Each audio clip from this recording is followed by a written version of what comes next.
Normally എല്ലാ വ്ളോഗിലും പറയുന്ന പോലെ തന്നെ ഇന്ന് എൻ്റെ അനിയന് ഓഫ് ഉണ്ടായിന്. അനിയന് മാത്രമല്ല എൻ്റെ കസിനും ഓഫ് ഉണ്ടായിന്. സോ നമ്മളെല്ലാവരും കൂടിയിട്ട് ഒരു ഈവനിങ് ഔട്ട് പ്ലാൻ ചെയ്ത് നമ്മൾ നേരെ പോയത് ബഹ്റൈനിൽ അദിലിയയിലുള്ള നല്ല അടിപൊളി ഒരു കഫേക്ക്. ഇതിൽ കണ്ട പോലെ തന്നെ it was a beautiful day. എവിടെയെങ്കിൽ പുറത്ത് പോകാന്ന് പറയുമ്പോൾ ഫസ്റ്റ് തന്നെ എൻ്റെ മാപ്പിള പറയും ആളിലേക്കെങ്കിൽ ഞാനില്ല, നിങ്ങൾ പോയിക്കോന്ന്. അപ്പോൾ എൻ്റെ മൂടെല്ലാം പോകും. എനിക്ക് ഇഷ്ടം ആളെല്ലാം പോയിട്ട് ഇങ്ങനെ നടക്കാനും നല്ല ചില്ലാക്കാനല്ലോ മാത്രം എന്താക്കാൻ എൻ്റെ മാപ്പിളക്ക് അതൊന്നും ഇഷ്ടമില്ലാത്തതുകൊണ്ട് നമ്മൾ നേരെ ഇപ്പോൾ മോസ്റ്റ്ലി നമ്മൾ ചൂസ് ചെയ്യൽ ഇങ്ങനത്തെ കഫേ അങ്ങനത്തെ ഇരുന്നിട്ട് ഇങ്ങനെ ബിസിയും പറയാ എൻജോയ് ആക്കുക അങ്ങനത്തെ അല്ലോ. പിന്നെ ഷീഷാവും കൂടി ഉണ്ടെങ്കിൽ ഒന്നും പറയണ്ട, അടിപൊളിയല്ലേ. അങ്കല്ല മാപ്പിൾക്കാ കഫേയിൽ പോയിട്ട് ഇരിക്കുന്നതിൻ്റെ കോണം എന്തെന്നല്ലെങ്കിൽ നമുക്ക് ബിയൊന്നും എണിച്ചിട്ട് പോകേണ്ട ആവശ്യമില്ലല്ലോ. എത്ര നേരം വേണമെങ്കിൽ ഇരിക്കുക ബിസിയും പറയാം അങ്ങനെയല്ല ആക്കാലോ. മറ്റേ ചില നമ്മൾ ഫുഡ് കഴിക്കാൻ പോകുന്നുണ്ടെങ്കിൽ അങ്ങനെയല്ലോ, ഓർഡർ ചെയ്തിട്ട് ആ സമയം വരെ മാത്രം നമുക്ക് ഇങ്ങനെ ഇരിക്കാൻ പറ്റും. അത് കഴിഞ്ഞ് ഇങ്ങനെ ഫുഡ് കഴിച്ചിട്ട് നമ്മൾ ബി എണിച്ചിട്ട് പോകണ്ടേ. ഇതാകുമ്പോൾ ഇങ്ങനെ ഒരു ഗുണമുണ്ട്. അങ്ങനെ ഞങ്ങൾ പിന്നെ കോഫി അത് ഇതെല്ലാം ഓർഡർ ആക്കിയിട്ടുണ്ടായിരുന്നു. അതെല്ലാം കുടിച്ചിട്ടല്ലേ കുറച്ച് നേരം മിസ്സെല്ലാം പറഞ്ഞിട്ടാകുമ്പോഴത്തേക്ക് നമ്മൾ വിചാരിച്ച് കുറച്ച് ഡോമിനോസ് എല്ലാം കളിക്കാൻ അപ്പുറത്തിപ്പത്തെല്ലാം ഓരെല്ലാം കളിക്കുന്ന കാണുമ്പോൾ ബസ്. അങ്ങനെ പിന്നെ എൻ്റെ കയ്യിലുണ്ടായിന്. പിന്നെ ടിഷ്യൂ ബോക്സിൻ്റെ ബാക്കിൽ പേരെല്ലാം എഴുതി വെച്ചിട്ട് മാർക്കെല്ലാം എഴുതിയിട്ട്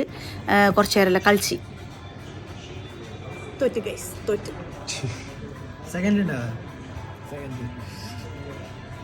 കൂടെ ഞാനും ഉണ്ട്.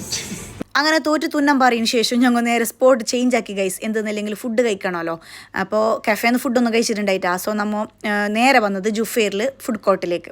കുറേ ഫുഡ് കോർട്ട് ഉണ്ട് ഇവിടെ, കുറച്ച് അങ്ങോട്ട് ഭാഗമല്ല. ഈ ഒരു തട്ട് കിടക്കുന്ന ആദ്യമായിട്ട് വരുന്ന പിന്നെ അപ്പുറത്തിപ്പുറത്തെല്ലാം അങ്ങ് പോയിട്ട് ഫുഡ് കഴിക്കലുണ്ട്. അടലുള്ളത് മറ്റേ ഗ്രില്ല് ടിക്ക അങ്ങനത്തെ അല്ല. അപ്പോൾ അതൊന്നും ഉമ്മാക്ക് ഇഷ്ടപ്പെടില്ല എന്ന് പറഞ്ഞിട്ട് ഞങ്ങൾ നേരെ ഇങ്ങോട്ടേക്ക് വന്നു. ഇവിടെ നാടൻ ഫുഡ് ഞങ്ങൾ ഓർഡർ ആക്കിയത് പൊറോട്ട, ദോശ, പിന്നെ വെള്ളപ്പം, ഇഡ്ഡലി അങ്ങനത്തെ അല്ലോ. കറി ബീഫ് കറി, ചിക്കൻ കറി, പിന്നെ സാമ്പാറെല്ലാം ഉണ്ടായിന്.